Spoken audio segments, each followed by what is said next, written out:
नमस्कार दोस्तों, आप सभी का स्वागत है हमारे YouTube channel auto culture chronicles में। आज हम एक ऐसे टॉपिक पर बात करने वाले हैं जो शायद बहुत से लोगों को थोड़ा कॉम्प्लिकेटेड लगता होगा, लेकिन बिलीव मी, एक बार समझने के बाद यह बहुत ही इंटरेस्टिंग है। इस वीडियो में हम बात करने वाले हैं कार के हुड के नीचे छिपे उन सभी इंपॉर्टेंट पार्ट्स के बारे में जो इसे चलने में मदद करते हैं।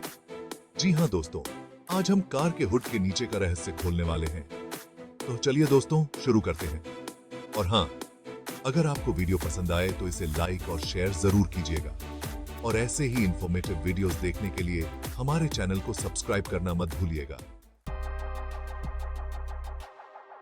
सबसे पहले बात करते हैं इंजन की। इंजन कार का दिल होता है। यह वही जगह है जहां ईंधन जलता है और ताकत पैदा करता है।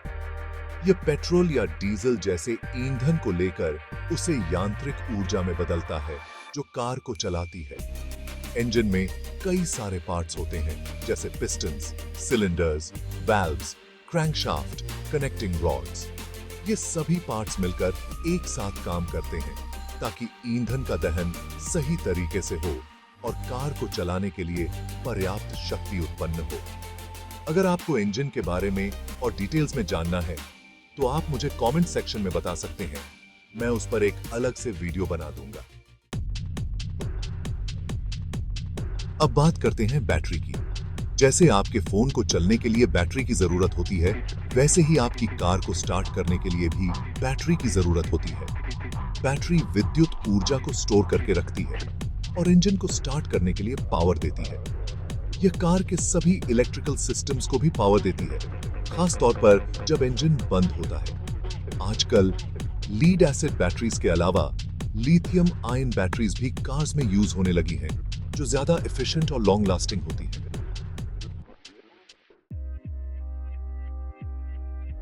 अब बात करते हैं ऑल्टरनेटर की। क्या आपने कभी सोचा है कि कार चलते समय उसकी बैटरी चार्ज कैसे होती है? यह काम ऑल्टरनेटर करता है। जब इंजन चल रहा होता है तो ऑल्टरनेटर बिजली पैदा करता है। यह बिजली बैटरी को चार्ज करती है और कार के दूसरे इलेक्ट्रिकल कंपोनेंट्स जैसे लाइट्स, रेडियो, एसी को पावर देती है।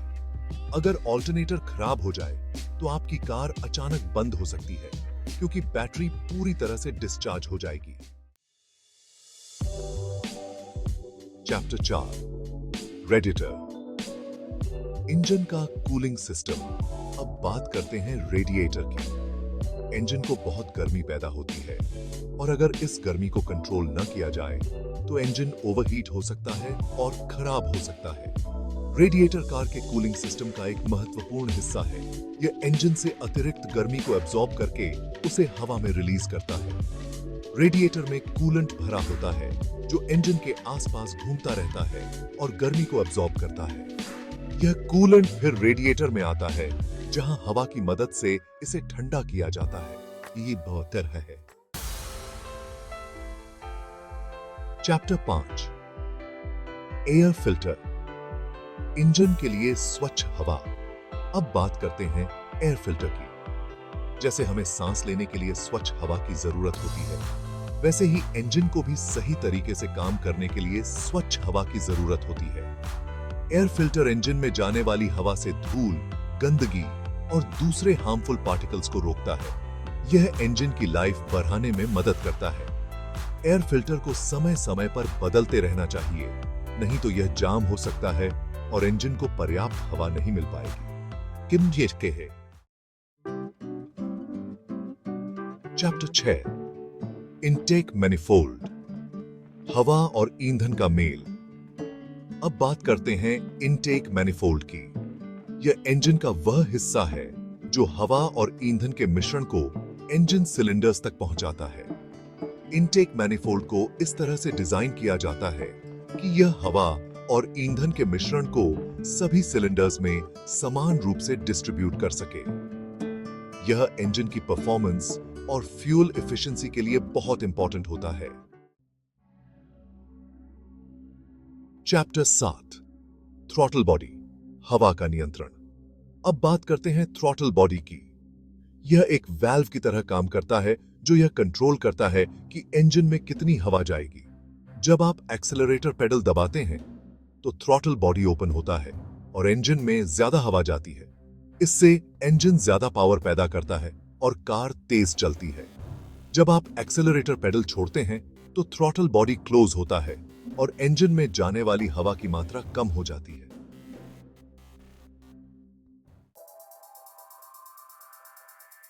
चैप्टर 8 फ्यूल इंजेक्टर, ईंधन का सटीक छिड़काव।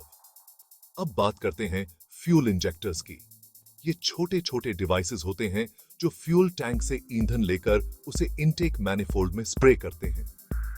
फ्यूल इंजेक्टर्स यह सुनिश्चित करते हैं कि इंजन सिलेंडर्स में सही मात्रा में ईंधन पहुंचे ताकि ईंधन का दहन सही तरीके से हो सके। आधुनिक कारों में इलेक्ट्रॉनिक फ्यूल इंजेक्टर्स का इस्तेमाल होता है जो बहुत ही प्रिसाइज होते हैं। चैप्टर 9 एग्जॉस्ट मैनिफोल्ड, धुआं बाहर। अब बात करते हैं एग्जॉस्ट मैनिफोल्ड की। ईंधन के दहन के बाद जो गर्म गैसें निकलती हैं उन्हें इंजन से बाहर निकालना जरूरी होता है। यह काम एग्जॉस्ट मैनिफोल्ड करता है। यह इंजन सिलेंडर से निकलने वाली गर्म गैसों को इकट्ठा करके एग्जॉस्ट सिस्टम तक पहुंचाता है। एग्जॉस्ट मैनिफोल्ड को भी बहुत गर्मी सहनी पड़ती है, इसलिए यह आमतौर पर कास्ट आयरन या स्टेनलेस स्टील से बना होता है। चैप्टर 10 गियरबॉक्स ट्रांसमिशन, गति का नियंत्रण। अब बात करते हैं गियरबॉक्स या ट्रांसमिशन की।